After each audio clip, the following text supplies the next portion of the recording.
So today we're taking a look at clips that went viral only after Charlie's accident, death. Yeah.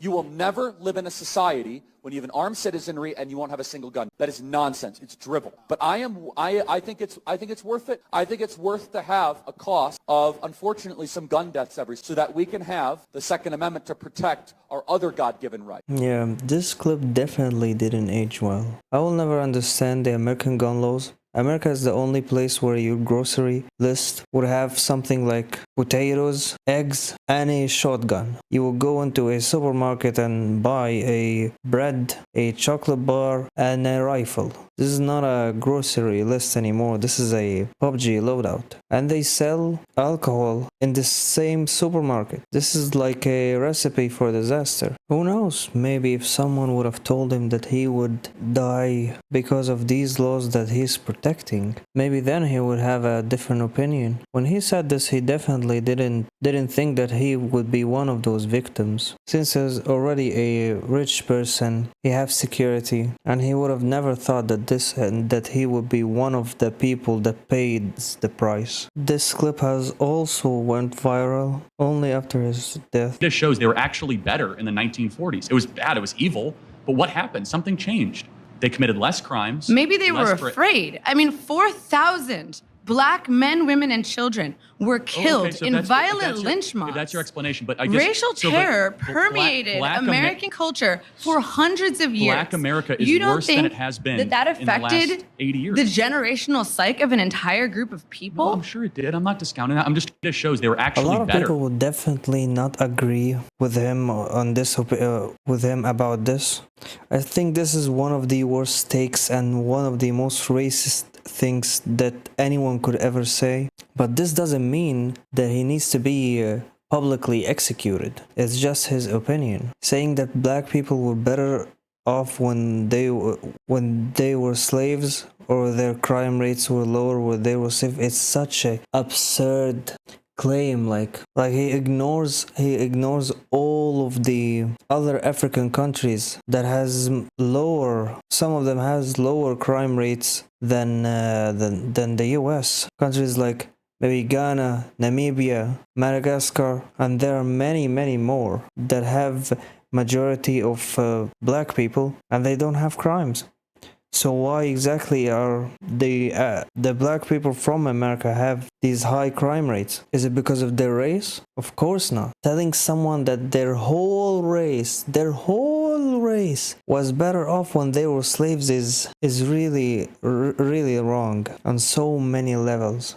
And honestly, I feel bad for the black people who were born in America. It is definitely one of the most racist places you could ever live in. This is the exact same as the Palestinian situation. You bring up a bunch of people, you enslave them, you take their right, you make it hard for them to have a normal job, you don't accept them in any job or any positions, you always arrest them with no reason, and you're imprisoning them in this circle, surrounded by racism and bigotry.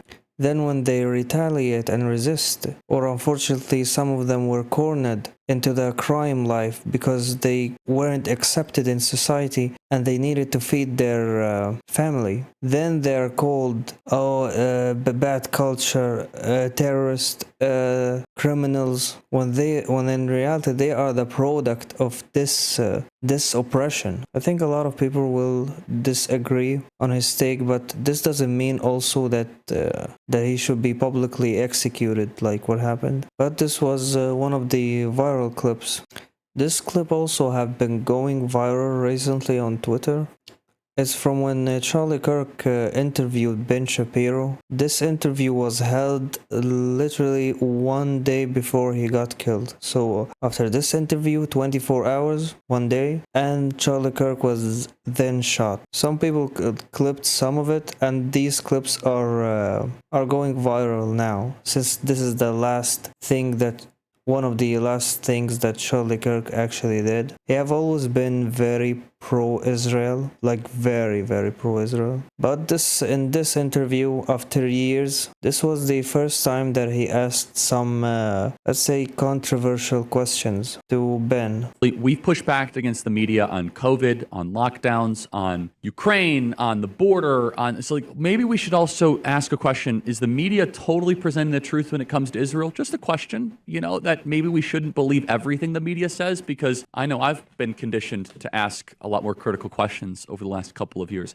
So, Ben, some people would accuse Israel of wanting to ethnically cleanse. Some people in the Israeli government are saying, again, it's all over the place, right? You have opinions all over. In your opinion, what would a good This one. There is also this part when he was talking about the news. Media are radically anti-Israel overall. The New York Times can certainly not be accused of being a pro-Israel outlet. It'd be very difficult to make the accusation that the Associated Press, which has worked hand in glove with Hamas for years, or Reuters, that these are wildly pro-Israel outlets, and yet when it comes to the reporting, it seems to be sort of the opposite. Ben, so the perception, the legacy media is like owned by the Jews. And I was going to say, Ben, come on. You Jews own the media, Ben. So, I mean, come on. As you could tell by all the wonderful headlines you guys get. Well, I mean, dude. Yeah, this was the first time that he actually asked critical questions about Israel, even though he's very pro-Israel. Now, it's unknown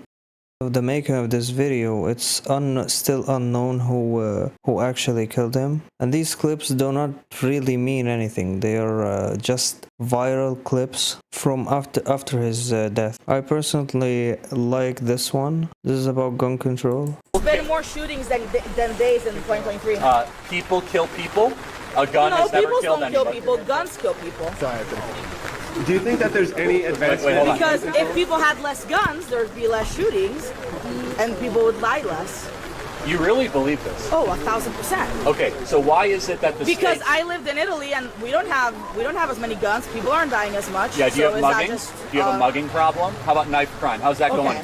There's knife problems all over the place. Oh, wait. So what you're saying is that the evil does not get removed just because you remove the tool. No, going back to the argument. So everyone made fun of this girl. Like everyone in the comments was saying, she's stupid, how can she do it, she's ignorant, and all this. In reality, I think that she was right. Delusional foreigner doesn't understand how guns work.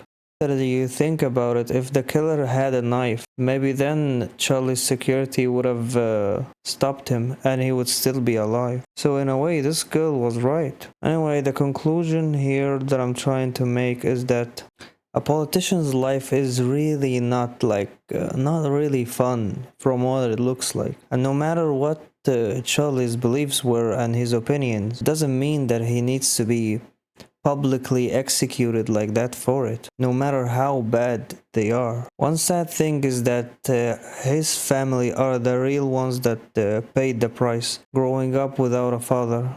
I think being a politician or a police officer or someone in the military in general is probably one of the worst jobs anyone could ever have. Maybe one of the not really so fun careers. Like if you went to and talked to Charlie that he would die at age 31, he would probably never believe it. Like he had everything. He was rich, he had a car, he had a wife, he had children.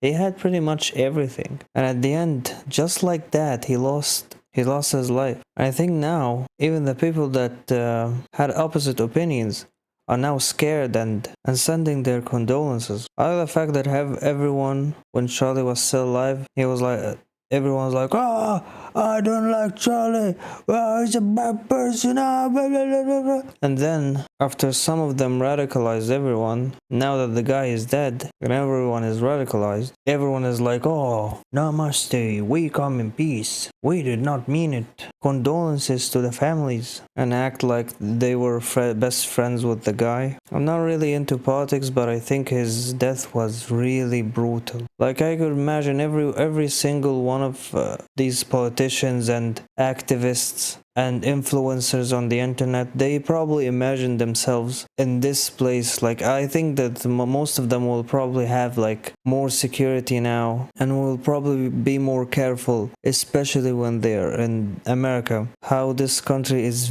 really violent now, and just probably one of the most unsafe places to ever live.